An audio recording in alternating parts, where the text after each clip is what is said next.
नमस्कार साथियों, सामाजिक विज्ञान कक्षा 6 से कक्षा 12 के अंतर्गत हम बात कर रहे थे। तो कक्षा 7 हमने क्लियर कर लिया था और 7 के बारे में बात करते हुए आए थे। तो आज हम बात करने वाले हैं अध्याय 3 के बारे में, कक्षा 7 के अध्याय 3 के बारे में, सामाजिक विज्ञान के बारे में। तो देखिए, हम यहाँ से जल जो अध्याय है वो हम शुरू करने वाले हैं, जो बहुत ही इम्पोर्टेंट हो जाता है। ठीक है, तो यहाँ से शुरू करते हैं। तो देखिए, विश्व की प्रमुख जल किनारे विकसित सभ्यताएँ कौन सी है? विश्व की प्रमुख जल के किनारे बसी हुई सभ्यताएं कौन कौन सी है? तो देखिए, पहला नाम आता है सिंधु भारत का, दूसरा आता है हांग हो चीन का, मेसोपोटामिया अरब देश में, नील का नाम आता है मिस्र में, माया व एजैक्ट जो है वो उत्तरी अमेरिका व मेक्सिको की है, और द इनका जो है वो अमेरिका की है।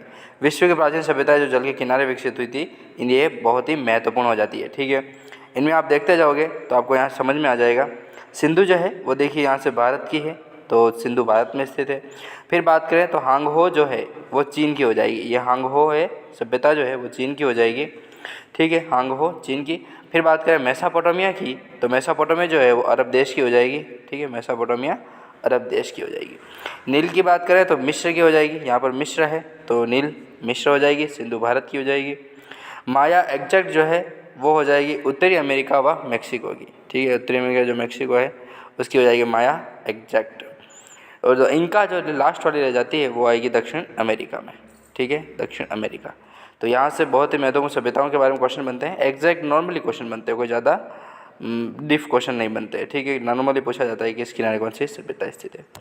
फिर बात कर लेते हैं जल चक्र के बारे में। तो देखिए, जब जल विभिन्न स्रोतों से वाष्पित होकर वर्षा द्वारा पुनः वहीं पहुँच जाता है तो यह प्रक्रिया क्या कहलाती है? तो उसे जल चक्र के नाम से जानते हैं। ठीक है, अब जल चक्र क्या होता है? तो देखिए, हम इस डायग्राम के माध्यम से सॉल्व करेंगे तो यहाँ से आप समझ सकते हैं कि जल चक्र क्या होता है। देखिए, वाष्पीकरण और महासागर, इनमें जो जल है वो जाता है वाष्प बनकर आकाश में जाता है और संघनन एवं बादलों का निर्माण होता है, जिसमें आता है कि वायुमंडल की कुल जल वाष्प का लगभग 80% भाग महासागरों से प्राप्त होता है। ठीक है, उसके बाद बात करेंगे संघनन एवं बादल जो बनते हैं वो पवनों के माध्यम से बादल का निर्माण होता है और बादल से पुनः वर्षा हो जाती है। ठीक है, वर्षा जल यहाँ से डायरेक्ट ऊपर गया, यहाँ से वापस आया और वापस वर्षा बनकर ज़मीन पर जाएगा। तो वर्षा के माध्यम से जल का बहाव होता है और झीलों का निर्माण होता है। झीलों का निर्माण होता है तो उनसे वापस जलवाष्प का प्रक्रिया पूर्ण होती है और जल बहाव जो होता है वो कभी कभार भूमिगत जल के रूप में चला जाता है। तो भूमिगत जल के रूप में अधिकतम जो है वो झील और जल बहाव जो होते हैं उसके माध्यम से ज़मीन में जाता है भूमिगत जल। ठीक है, तलातल में।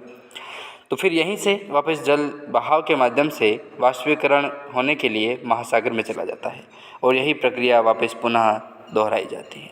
तो इस तरीके से पूरा जो चक्र है वो जल चक्र चलता रहता है बस, और यहीं से जल वाष्प के रूप में बनता रहता है। ठीक है, नेक्स्ट प्रश्न की बात करें।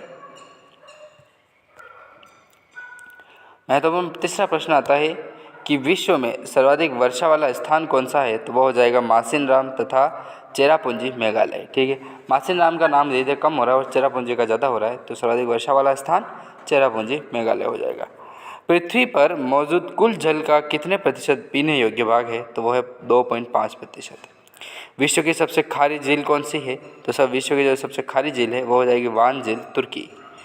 छठे प्रश्न की बात करें तो देखिए, मृत सागर किन देशों के मध्य स्थित है? खारे पानी की झील जो है मृत सागर, तो वो हो जाएगा जॉर्डन व इजराइल के बीच स्थित है।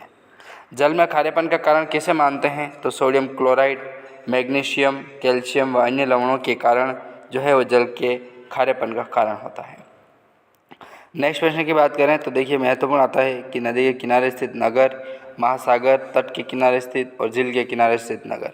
तो ये बहुत ही महत्वपूर्ण प्रश्न आता है, तो ये आप एक बार लिस्ट देख लीजिएगा या फिर मैं अलग वीडियो में इसका पूरा ही विस्तृत तरीके से मैं आपको समझा दूंगा कि दिल्ली में यमुना है, इलाहाबाद में गंगा यमुना के संगम पर होती है, लंदन में जो है थेम्स है, और रोम की बात करें तो टाइबर है। ये सारी चीज़ें हम उसमें डिस्कस कर सकते हैं।